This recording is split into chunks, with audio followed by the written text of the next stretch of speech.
All right, YouTube, Repo Man 64. I have been mathing all morning since yesterday. When I see symmetrics, things that appear to be symmetrical, I build a timeline because it clarifies what's bouncing around in my head. And so went out of my comfort zone. I know it's rare for me to make timelines, but I sat down and made one. And I'd like to show it to you to see what you think. And I'll just get straight to the pictures right here.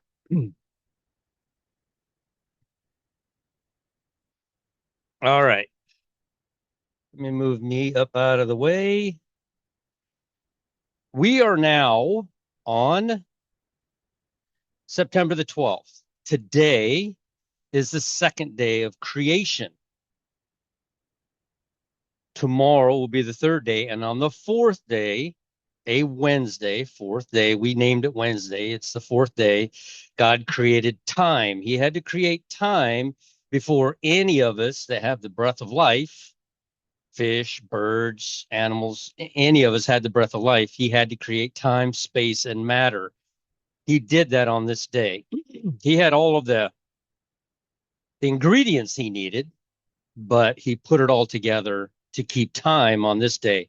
Of course, God is God. He knew what 24 hours was before he even created 24 hours. He's omnipotent and he is out of our understanding of time. But the next day here is called Tishri 1, September the 15th. And like I've said before, if we're going to say that Jesus went to the cross on a Wednesday, that means exactly 182 days earlier is Rosh Hashanah, changed or moved to Nisan 1 in Exodus 12. And 14 days later, Jesus is on the cross on Nisan 14, which is a Wednesday. I like symmetrics. It to me, that's how my brain works. That's how God shows himself to me. And numbers is how he created the entire universe. And when I start seeing them, I just build a timeline. And when it meshes together like this, I know that Tishri 1, Feast of Trumpets, the day Noah removed the covering, is September the 15th. It's Tishri 1. This is the day he created the birds and the fish. And the next day he created mankind and the beasts of the field. Again, breath of life right here couldn't happen until Wednesday happened.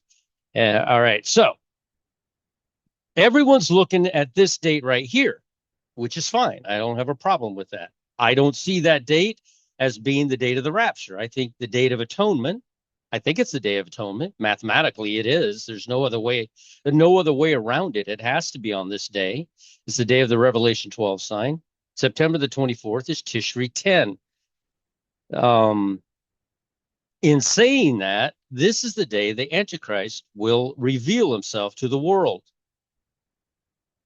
So I'm going to go forward through the pictures, and then at the end, I have the timeline.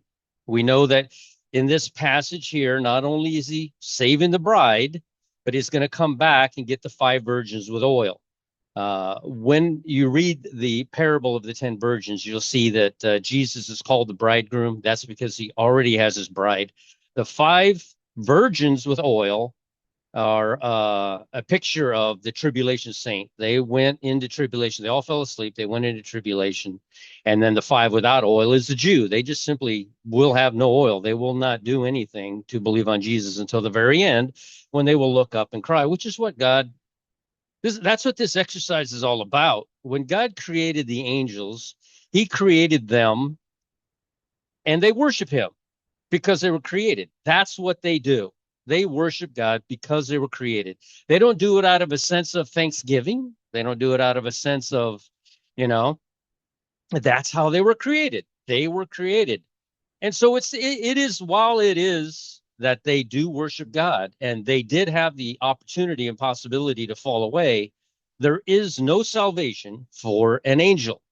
God did not come here and die on a cross for an angel. He came here and died on a cross for us. And what does he wind up getting out of that exercise? First of all, he offers salvation to the entire world. He has offered a cup to the entire world. Every single one of us at some point will have been offered this cup, whether it be now before the rapture or during the tribulation. Like I've said before, you think we're crazy trying to figure out this date? You watch and you wait for the tribulation saints and how crazy they're going to become. Whatever we've done is nothing compared to what they're going to do. They're going to be mathing, they're going to be having dreams and visions, everything is going to be poured out on them, and they will have the opportunity to either accept Jesus or deny him. They will witness the rapture, just like Elisha did when Elijah went. They will witness the rapture. Stepping stones across the raging river. That's all these dates have ever been as we continue to search for the rapture day. Why do we do it? Is it because we're trying to deceive anyone? No, not at all. I can't imagine anybody who's given a rapture date was trying to deceive anyone. As a matter of fact, anyone, and I've given so many high rapture watch days. It comes to the point where you begin questioning, am I ever going to figure this out? And so ultimately, like I said a million times, God's not going to send one person to tell us. Amos 3:7 will be fulfilled by God himself. And he will tell us. He's the one that's going to tell us when it's going to happen. And how long before it happens, I don't know. But we're going to start seeing some crazy things, like this guy that just got shot what is his name? Charlie Kirk. Unbelievable. I don't even know that guy. I like his teachings because he goes to his piece of the puzzle was to go to all the universities where secularism is taught, and they're taught there's no God, and they're taught in evolution and all this garbage. And he goes in there and he really created quite a revival. And there's a lot of theories swirling around his death, in that the guy on the roof was a professional. I don't know how many people could pull a shot off like that from 300 yards away. That's pretty incredible. So my point is, I don't even know the guy, and it just brings me to tears just to see that moment, where Satan took him out. Satan didn't want him here. Satan knew he was already saved. What's the point of him being here? So he could save more people? Satan took him out. But I think Satan is cheating. I think that what we saw in Job, where God says, all right, you can go after him, you can take everything from him, but you can't take his life. I think Satan has been cheating for a long time, taking out people that just didn't die naturally or of natural causes. They were murdered or, aborted or whatever it was that happened to them, because Satan is breaking the rules. He is not supposed to kill us. We're supposed to die naturally. So what does he do? He pollutes the water. He pollutes the food. He does everything he can without directly coming out himself with a sword, chopping our heads off, right? So what does that mean?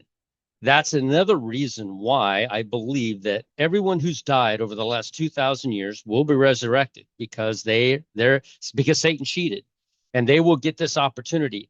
No more of an opportunity than the people that go into the tribulation, in that they are going to see the rapture, and they're going to be given this opportunity, once in a lifetime opportunity, to see Christ and accept him or deny him. That's up to you at that point. And there will be no one that goes to the lake of fire that says, but I didn't have the same choice because I died before the rapture. No, everybody's going to be on an equal playing field. Everybody will see Jesus in the clouds, dead and alive, over the last 2,000 years. Those people that were in Hades when Jesus went there for the first 4,000 years, they all saw him. They all had an opportunity to choose him. From what I can see, most of them did not choose him. But I would imagine, of course, that the patriarchs chose him, from Adam to Noah, Shem, Ham, and Japheth. I would imagine all of them chose him. But as we go forward, I believe we're going to see a resurrection of a lot more than just the bride. It is not a second chance. It is the only chance. You don't get a second chance to accept Jesus, during your lifetime, you get the only chance to see him and deny him face to face, physically. All right. Now, let's see. William Pierce, I showed you this last time. He did a really good video. Creation of the earth did not begin on October the 23rd. It began on September the 10th at sunset in Israel in 4004 BC. And as soon as September the 15th or September the 14th at sunset rolled around, it became Tishri 1, which is a new head or the old head of the year. And it changed to 4003 BC at that time. So basically 4004 BC existed for about, what is it? If that's the fifth day, that about 4 days. And then on the fifth day was the old head of the year, and it became 4003 BC. I show you that in the timeline. Again, you can get that at Sister Sandy's website, all the timelines, not just for me, from everybody. She did a really good job. Now, I showed you this last video. It just blew me away. I've seen this before, but it didn't resonate because mathematically it didn't fit anything that I thought that I knew. It turns out that God is going to perform these things while Israel is still 77, but not when Israel turned 77, like we thought last year. We can remath everything all the way up to May 13th of 2029, because or 2025, that's when Israel turns 77. Israel turns 80 years old and I didn't sit down and do that math, but they would turn 80 years old in 2029. It's a 2028. It'd be 2028, but they'll stay 80 all the way up until March 13th of, I think it's 2020. I haven't done that math, but it's very interesting that God is playing this out to the last minute. We all thought it was going to be last year because of all the math and everything. The Jubilee cycle we thought was 2024 until I finally sat down and made a timeline. No, 2025 is the Jubilee. So not only do the Jews know that Jesus was crucified on March 30th, let me go back here real quick. I've known this for years. And I've been saying it for years, but I'll still get comments. But Google says, yeah, Google hasn't done the math like this. But Jesus, in fact, went to the cross on March 30th, Nisan 14. Nisan 14, March 30th is always a Wednesday. Because of solar noon, they would have been better off calling September. They would have been better off adding it to February and calling it February the 29th every year. And then in a leap year, call it February 30th. But it would have always been 2 days of Wednesday would have been the best deal for them to keep but they weren't interested in keeping it true to God's calendar. And when they pull the Qumran, over in Qumran, the Dead Sea Scrolls, one thing that caught my attention was they said the Feast of New Wine was on the 3rd of Av. From there, you can just do the math forward and backward. You will arrive at the cross on Nisan 14. You will arrive at the flood on October the 31st, and you will arrive at the Feast of Trumpets on Tishri 1, September the 15th. That's where you will arrive. And most of them will use the equinox, the day of equal night. That's what equinox means. I use equilux, the day of equal day. We are children of the light. We are not children of the darkness. It's wide out in the open. Put a stick in the ground. March 16th is a day of equal parts. And the other day of equal parts is actually September 26th. And then you bounce back. This will be your first day, September the 25th, which is why we see Yom Kippur. This is the 14th at sunset. The 24th at sunset becomes the day of equal parts, if that makes sense. I've worked on this for eons. And it's interwoven and it can't be moved. So what everyone is looking at, and I don't fault them, that's fine, is September the 24th. Remember, you have those 12 hours of 4 minutes a day. It's actually September the 25th at sunset, and that's the day of equal parts. But I don't fault them because everybody's so desperately looking forward to this. There is a passage in the Bible that says, why are you looking for that day? What ends will it be for you that day should arrive? And that should be scary for some people. That should be super scary for some people, that you're looking for a day that's actually going to be not your rapture day. What qualifies you to be in this rapture? Jesus and Jesus alone. That's it. I will say that over and over again. If you say out loud, the biggest red flag I've ever heard is that somebody says you have to turn from sin. You have to stop sinning. You have to be, a better person. That's the biggest red flag ever. You're not trusting in Jesus at that point and his blood atonement.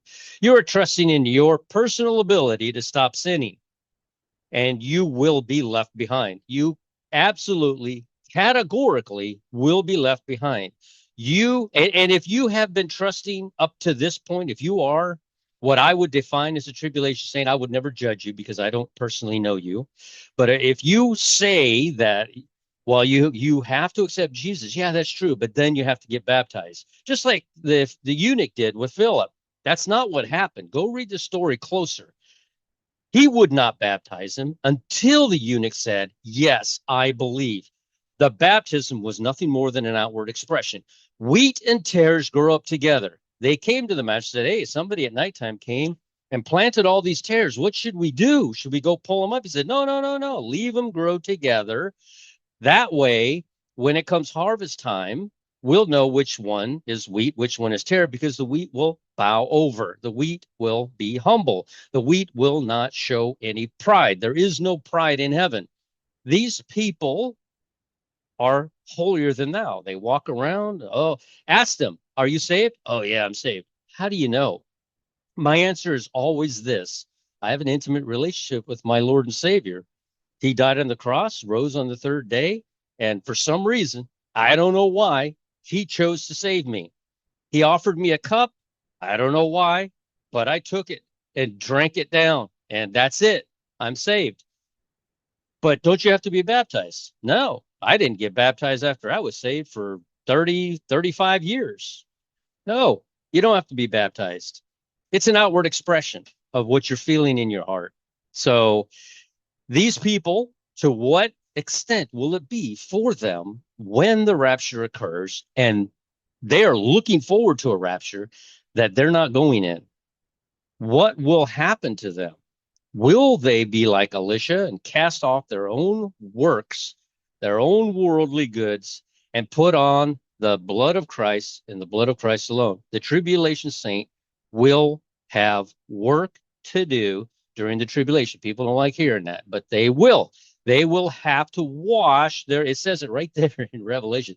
These are those that have washed their, it doesn't say these are those that Jesus washed their robes white. No, it says these are those that have washed their robes white. They will have to work during the tribulation. They will have to keep their eyes on Jesus as they're walking on the water, just like Peter did. As soon as he turned his eyes off Jesus, he began to sink.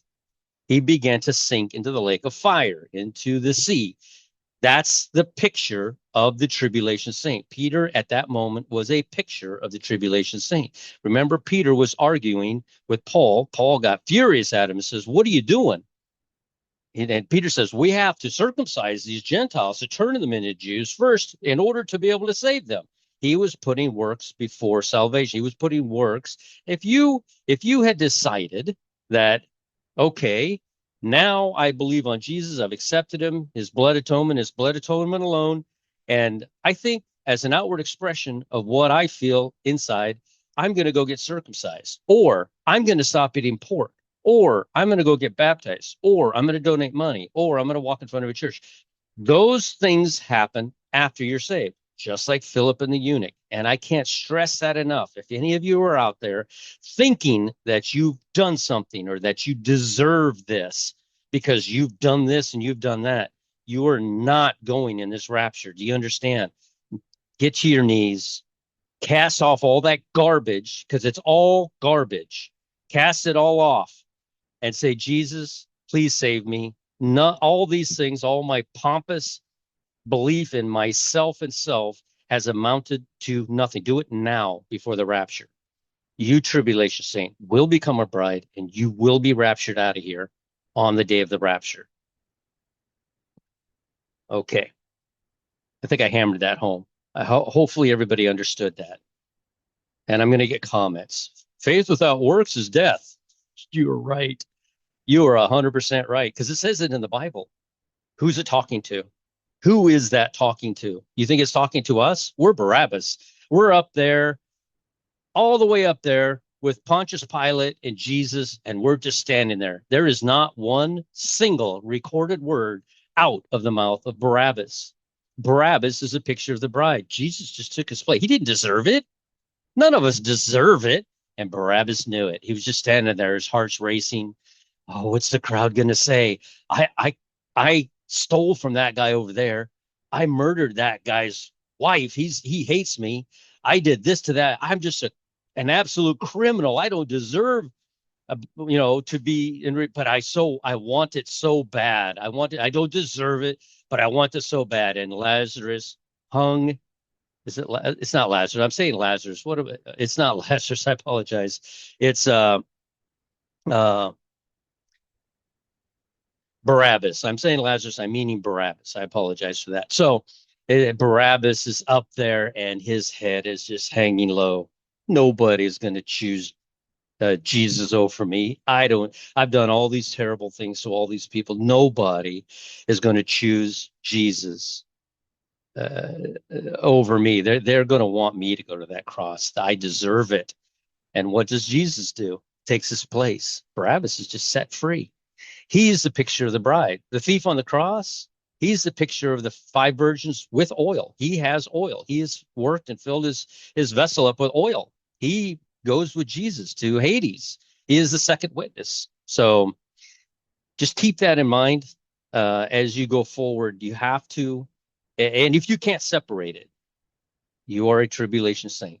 If you're counting on them works, because you lived an entire life of going to church, an entire life of kneeling down, an entire life of donating money and all the things you've done. And when somebody asks you, are you saved? Yes. How do you know? I go to church every Wednesday and Sunday. I do this, I do that. You're just like the rich man that approached Jesus, and Jesus said, go sell everything and follow me. And he couldn't do it. He wouldn't do it. He's a tribulation saint. The other sheep, there are other sheep though, and I've said this for years now, 6 years now, that the tribulation saints are very important. They would not be going to heaven if they were not very, very important. You are going to be locked away in your mansion, so you don't see what's going on with your family members. You'll be locked away, hidden away, not locked away, but you'll be hidden away to not witness what's about to happen. I, of course, think Seal 6 is opened relatively quick, whether it be the Day of Atonement, when the only requirement they have is to see this great falling away and Satan be revealed. That's their only requirement. That's it. That's all they need to see. They'll also see all the signs that they see in Luke. Luke had a bunch of signs. Of course they're going to see it. They're going to be here after Luke. After the bride, they'll still be here. But two things get added to the list of things that they need to see. And one of them will be this great falling away. The moment the rapture occurs, there will not be one single saved person on the face of the earth. Not one single saved person will be standing in church. They will all be left behind, wondering what happened. Lord, Lord, didn't I? The pride will start to flow.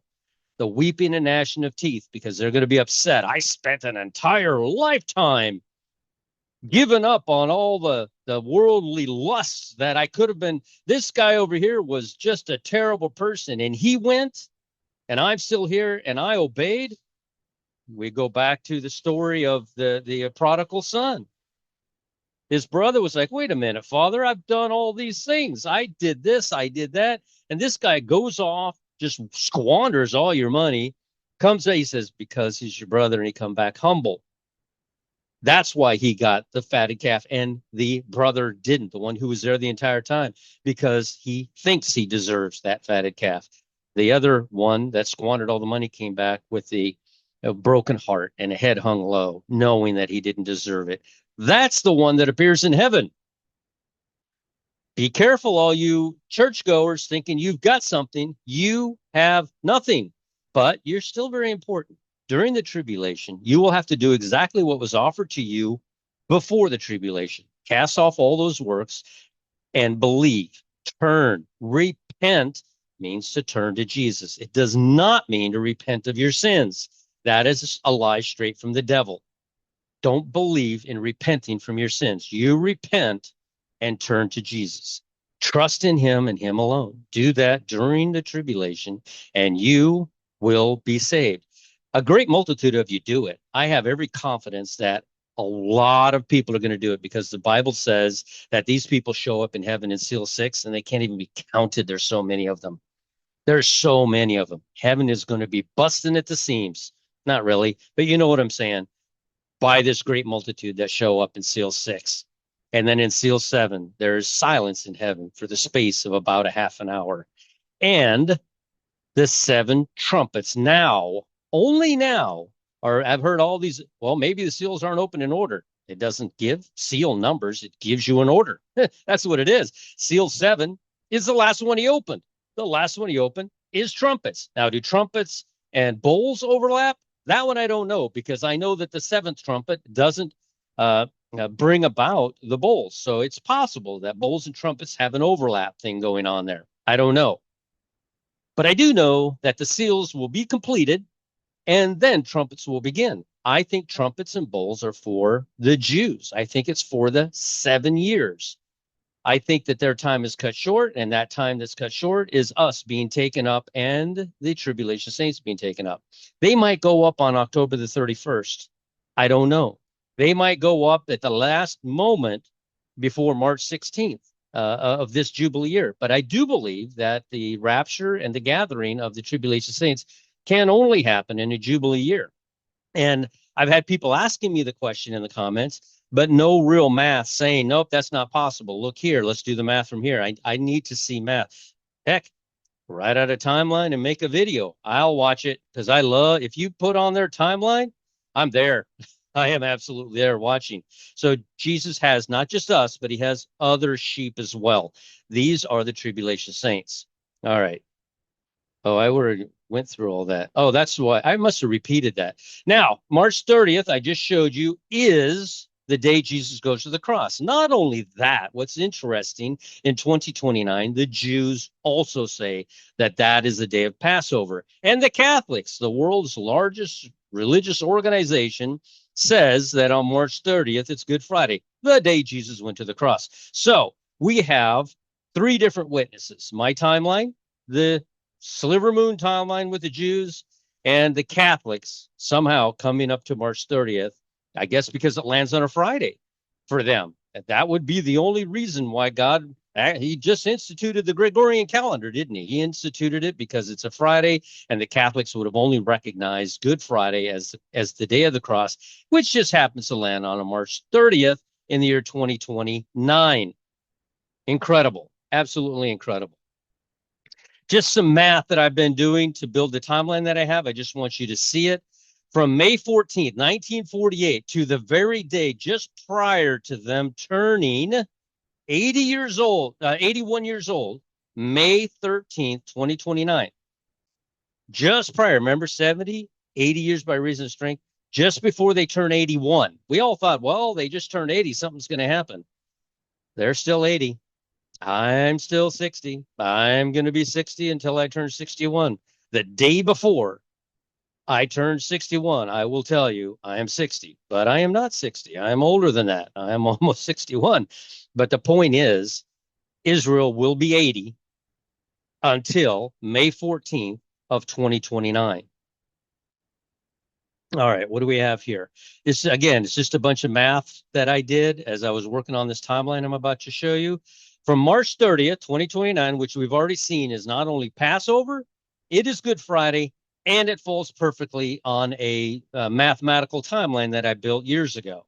When I saw March 30th, I'm like, what in the world does March 30th have to do with anything? I just allowed the timeline to build itself. I didn't know when the actual date of crucifixion was until I built the timeline. But then March 30th must always be a Wednesday. Jesus went to the cross on a Wednesday.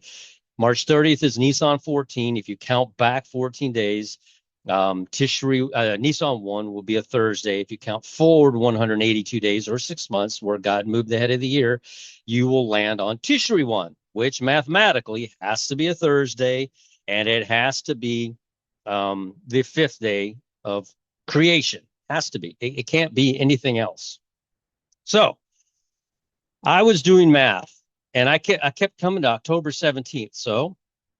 Or I came to October 17th. But then I realized this 1,260 days is not speaking to when the Antichrist will go in and proclaim himself to be God. So I asked the question, how long after the two witnesses die does the Antichrist proclaim himself to be God? They said, well, at the very least, we have 3.5 days because they lie dead in the street for 3.5 days. And I'm like, okay. So 1,260 days plus 3.5 days, 1,263 days. So then I said, well, what about the silence in heaven for the space of about a half an hour? Could that possibly equal 30 days? A half an hour is 30 minutes, 30 days, could it translate? And when I put it together, yes, it comes to September 14th at sunset. I said that September 14th at sunset begins trumpets. In 2 days, I guess we'll see if this holds up or not. Mathematically, it makes sense. Now, I just took pictures so I could build my timeline, but March 30th, 2029, this is not only Passover, it is Good Friday, and it falls perfectly, like I've said for the many, many years, that that's the day Jesus went to the cross. Exactly. If you go to the date that Israel is still 80, not quite 80, they'll turn 81 on May 14th. It is 45 days. Now, 45 days after Adam sinned, he was removed from the garden. Remember that conversation? Oh, wait a minute. We got to get him out of the garden. What if he eats of the tree of life and lives forever? We got to get him out of here. God does that on was it the 10th month and first day, Tevet 1, I believe it was. And it was 45 days after Halloween. He sinned on Halloween. God brought judgment on Adam on Halloween. He told Adam, all the days of your life, you'll have to till in the field, the thistles will grow up. Woman, you'll have labor. Satan, you'll crawl around in your belly. And so 45 days later, he's removed. I find it very interesting that 45 days after the cross is May 13th. May 13th, is this when the Jews, one day before they turn 81, being removed from being a nation, being removed and sent to Petra, 45 days after the cross. The same amount of time that Adam stayed in the garden until after Hanukkah, and he was removed on the first, I think it was the first day of Tevet. All right. Remember, this is the seventh seal. And when he had opened the seventh seal, there was silence in heaven about the space of a half hour. Could we call maybe? I know a lot of people done math on this, but could the half hour simply mean 30 days? I don't know. And I saw the angels which stood before God, and to them were given 7 trumpets. The trumpets cannot blow during seals. The seals were not opened after trumpets were blown. The 7th seal is trumpets. You might overlap. I haven't studied that well enough yet. You might want to overlap trumpets and bowls. You cannot overlap seals with trumpets and bowls because the 7th seal is the opening of the trumpets, period. And it's the 7th one that they open because in this 6th seal, we see the 144,000 given a mark, and they're sent down here. And we see in seal 6 that the tribulation saints appear in heaven, and they've washed their robes white, which means they have robes, which means they would have to have bodies at that point, I would think. I haven't worked out that detail either, but I think that they would have to have their bodies by seal 6 in order to have a washed white robe. Now, and another angel came and stood at the altar, having a golden censer, and there was given unto him much incense, that he could offer it with the prayers of all saints upon the golden altar which was before the throne. And the smoke of the incense, which came with the prayers of the saints, ascended up before God out of the angel's hand. These saints here, I believe, are the tribulation saints, and every single one of them, in order to be standing there and having washed their robes white, will have kneeled down and said, God save me. It's your free will to do so. Again, you can do it now or you can do it later. You don't believe now, or you think you've got, you deserve it because you've been doing so well, you will be a tribulation saint. I don't like saying that, but unfortunately that's biblical, and that's what the Bible says. Now, this might be hard to see, so you might want to take a screenshot. This is not on Sister Sandy's website yet, so because I just built it this morning. But I want you to notice some symmetrical things here. Okay. I put a question mark over here. Let me see if I can enlarge it a little bit. I put a question mark over here as to when the rapture is going to occur initially. And then I worked my way backwards with the math. And with the math, I come to September 14th at sunset. Adam is left in the garden for 45 days after he sins. Okay. Now, on this day, we've already established that my timeline, I've been screaming it out for years, that it's March 30th.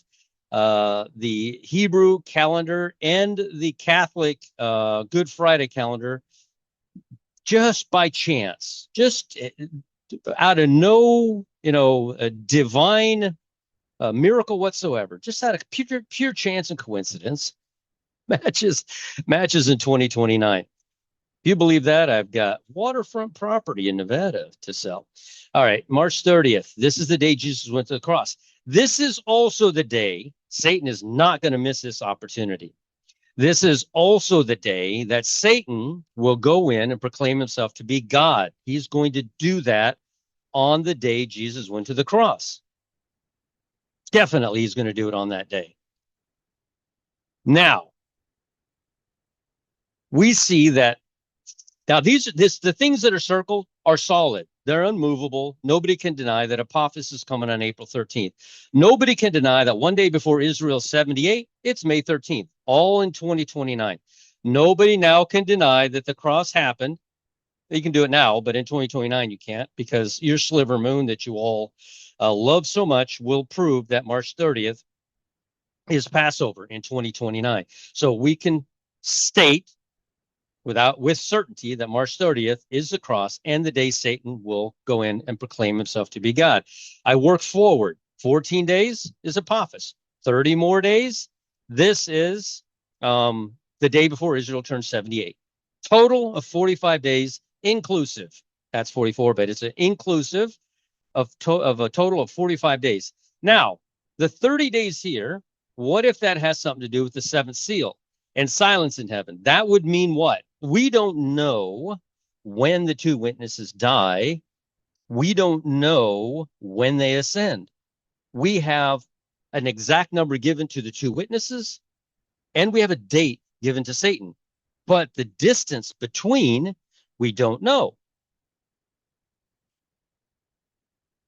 But what we do know is that Satan goes in on this day. And if we just put the numbers down, they begin to make sense. 30 days earlier is the Festival of Trees. The Festival of Trees is when the two witnesses rise. This is February the 28th. Festival of Trees, that's on my timeline. It happens on February the 28th. 30 days exactly before the cross. We know that. The Bible's, that's what everybody teaches, 30 days before the cross. So what's going to happen this year? I don't know when the Jews will hide 10 days or add 10 days. I don't know. I should have Googled when the Festival of Trees is in 2029, but I didn't. Just now thought about that, actually. But it has to be the Festival of Trees. Purim. Wait a second. I did something wrong. Hold on a second. Purim is 30 days, not Festival of Trees. What did I just do? Oh. Yeah, I did that wrong. Why did I do that wrong? I saw January 28th. This is not the Festival of Trees. This is Purim. This is Purim. I'll fix it on my timeline. But on Purim, which is February the 28th, which is exactly 30 days before the cross, which everyone agrees in 2029 will happen on March 30th. On Purim, not Festival of Trees, on Purim, the two witnesses will rise after being dead for 3.5 days or 84 hours, which means February the 24th, they will die. Let me see if I have anything on my timeline for February the 24th. I don't. I don't have it, but it is ironic that it is Purim. I missed that somehow.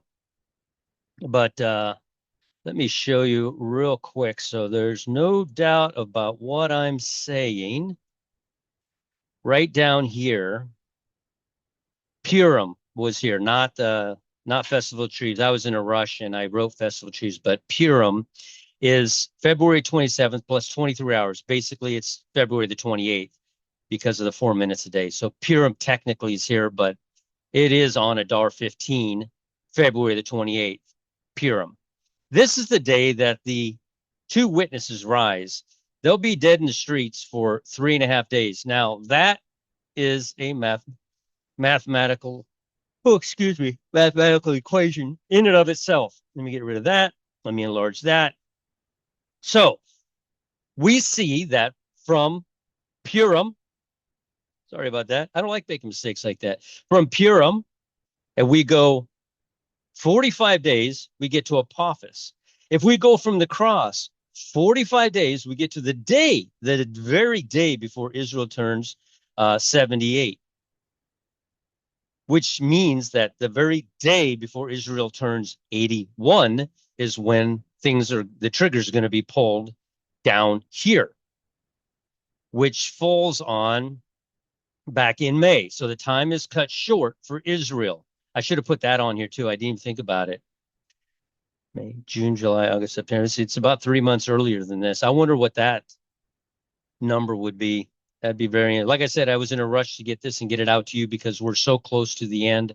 So if I back up, if I say that they ascend on Purim and 84 hours they lie dead in the street, that means the two witnesses are killed on February the 24th. That means we simply count back 1,260 days because we know that's how long they're going to be here. We land on September the 14th at sunset.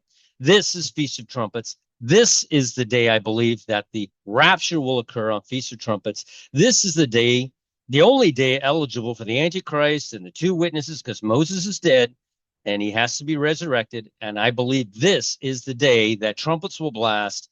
The dead in Christ will rise first, and those of us which are alive and remain will be caught up together with them in the clouds, and everyone dead that rose will witness this event, and everyone who is alive will witness this event, and it is going to be quite a day, and I believe that's what you're seeing around the world.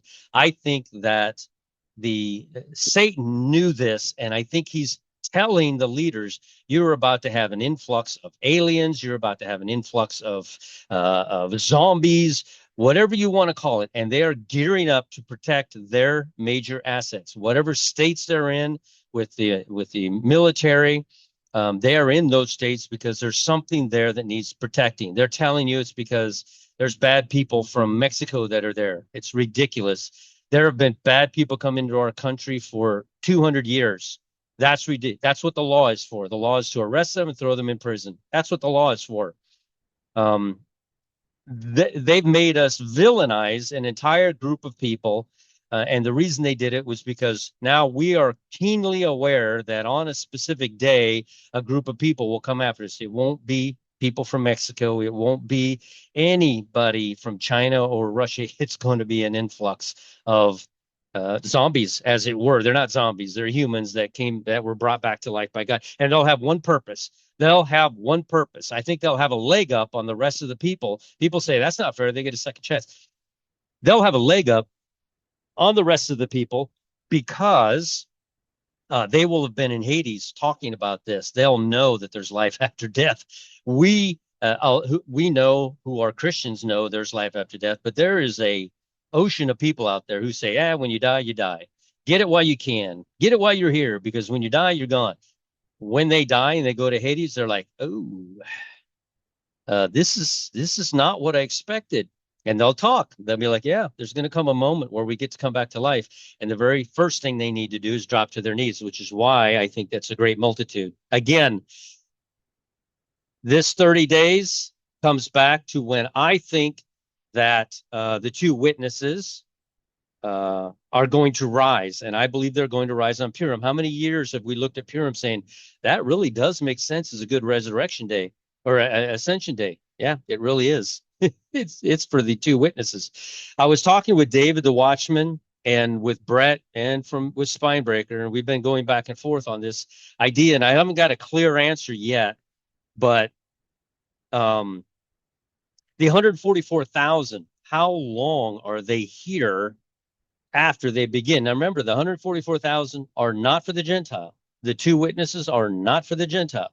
They are for the Jew. They're there to convince the Jew, and they will mostly fail. 2/3 of the Jews will accept that mark. 1/3 won't. 1/3 will go to Petra. So when seal 6 happens, that's it. That door in heaven is shut. There's nobody else going. It's not going to dwindle on. Now, seal 6, I think, is done by, September the 24th, but it could be October the 31st. It could be as far as March the 16th. I don't know. But I do know that once it's shut, that's it. And I do know that it will be shut in this Jubilee year. And the next Jubilee year will begin in 2032, offset by Adam's 7 years of good in the garden. Now, when we go forward from Purim, that irritates me that I did that. We go forward from Purim of February 28th, 75 days, Abraham crosses over into where? Israel. 75 days later, 75 years old. This is the one day before Israel turns 78. Now, I said, all right, well, let's do this count. David did this count, and from Apophis, there are ending dates and starting dates that will overlap during this period of time. But Apophis is a solid date, and the day before Israel stays a nation or becomes a nation or has been a nation for 78 years, will end on May 13th. But if we start here, did I do that right? I did not do that right. Yeah, these lines wouldn't be here. Would they be here? No, they wouldn't be here. I did that wrong. I should have just left this side. Don't look at this and don't look at this. Start here at Apophis. Go 1,260 days, and you will land on atonement at sunset on September the 24th. Atonement. That, I would say, is the end of all these things. 1,290 days, you will land here. Remember, Methuselah dies on October the 24th. Noah enters the ark. The ark door stays open. It stays open for 1 week. On October the 31st, it is shut. And then 1,335 days from Apophis. Again, first line, third line, bad. I'll fix it here in a minute.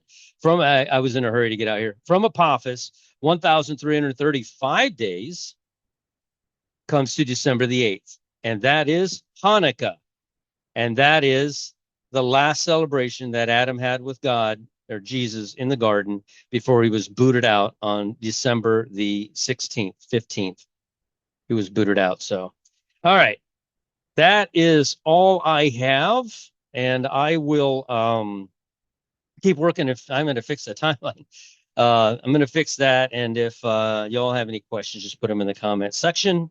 And I'm going to keep looking at the numbers because to me, numbers are everything.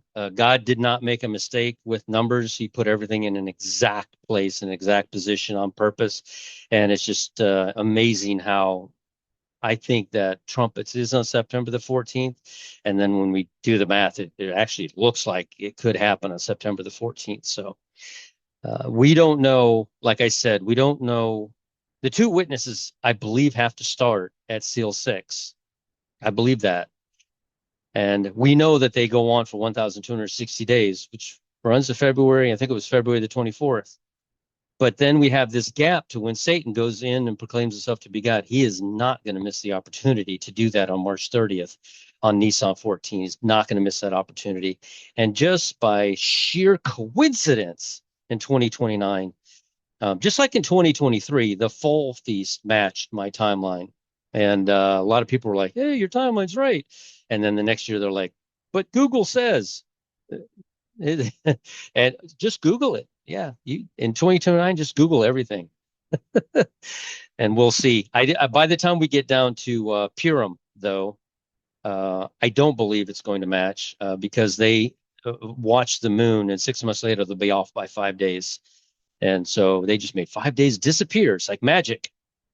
But I'll keep working on the timeline. If I find any other, or if you guys put something in there that just jumps out at you, you see something, send it to me, and I'll put it on the timeline, and I'll come back out here. I'm off today. I think I have to close all weekend, so I'll be working nights all weekend. I have to close the store, so we shall see. All right, YouTube, Repo Man 64, you're out of time. You are out. If it's 2 days from now, you're out of time. We'll see you on the other side. It's been fun. It's been great, and I appreciate every one of you who have passed by to see the video. Appreciate the subscribers because I think it's going to help the tribulation saints during the tribulation, which to me is very important. I have so many friends and people that I know who are tribulation saints, and I want them not to lose hope and to believe the devil and say, "Well, that's it. It's over. You missed it. Okay, you're stuck here with me now. Let's take the mark." We want to make sure they still have hope. Making the statement, "Well, you missed the rapture. You're doomed." You're not doomed. You're not doomed. You just have to cast off all that pride and all those works and be saved. All right, YouTube. We will chat with you all again later.